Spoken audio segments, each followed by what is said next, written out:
সালাউদ্দিন সাহেব এই উত্তরগুলো দেন। আপনি যে কথাটা বলতেছেন কনস্টিটিউশন ধারণ করতে হবে, কনস্টিটিউশন করতেছেন, তাহলে তো শহীদ রাষ্ট্রপতি কি হয়ে যায়, ইউজারপ্রার হয়ে যায়। এইগুলো কিছুই বললেন না। ঠিক আছে, এবার আসেন আপনার কথাতে আসি। কে পড়াবে আপনি বলছেন, এটা লেখা নাই। চলেন,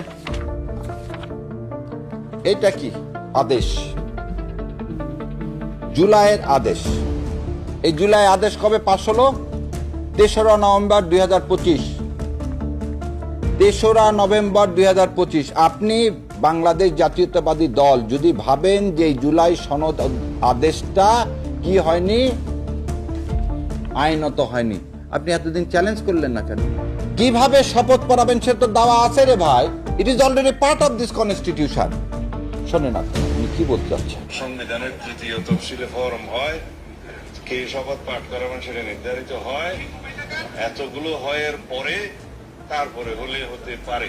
উনি এখানে চারটা কথা, একটা কথা বললেন সংবিধান সংস্কার পরিষদ যদি কনস্টিটিউশনের ধারণ হয়, যদি এই মর্মে কনস্টিটিউশন অ্যামেন্ডমেন্ট হয়, যদি শপথ এই কনস্টিটিউশন 3rd শিডিউলে ইনকর্পোরেট হয় এবং কে শপথ পড়াবে এটা নির্ধারিত হয়, তারপরে হইলে হতে পারে, হবে এই কথা উনি বলতেছেন না। সে যে কথাগুলো বললো এই কথাগুলোর বিন্দু মাত্র কোনো আইনগত বা কোনো রকমের কোনো ভিত্তি নাই। তিনি বললেন যে আজকে শপথ তিনি নিতে পারছেন না কেন, শপথ কনস্টিটিউশনের কি 3rd শিডিউলে নাই, শপথ কে পড়াবেন সেটা নির্দিষ্ট নাই।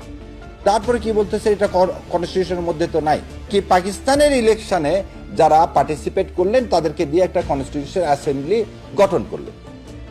তাহলে এই constitution assembly, provision constitution assembly গঠন হলো যাদেরকে দিয়ে, তাদেরকে বাংলাদেশের কনস্টিটিউশন তৈরি করার কোনো ম্যান্ডেট দেওয়া জীবনেও হয়নি।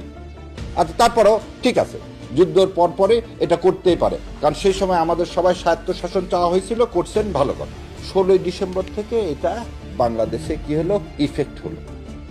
এই কনস্টিটিউশন কি ইফেক্ট হলো, তাহলে মানুষের আপনি গণরায় নিলেন, কোনো রেফারেন্ডাম নিলেন যে আপনি যে কনস্টিটিউশন করতেছেন, সে কনস্টিটিউশন সৃষ্টি হলো কি সম্পূর্ণ ইলিগালি ভাবে, একটা আনলফুল অর্ডারের মাধ্যমে। এই কনস্টিটিউশন তৈরি করে দিল ইন্ডিয়া। 72-এর কনস্টিটিউশন আপসীর নেত্রী নিজেই বলছিলেন এই কনস্টিটিউশন ছুঁড়ে ফেলে দিতে হবে। কেন বলছিলেন? কারণ এই কনস্টিটিউশন থেকে স্বৈরাচারের জন্ম। আসেন এবারে 1975 সালে 15ই আগস্ট শেখ সাহেব সপরিবারে নিহত হলো। মোস্তাক সাহেব জোর করে ক্ষমতা নিলেন। মোস্তাক সাহেব কোন শিডিউলের আন্ডারে সেদিন শপথ করছিলেন? এই যে 3rd শিডিউলের কথা যে বলতেছেন, 3rd শিডিউল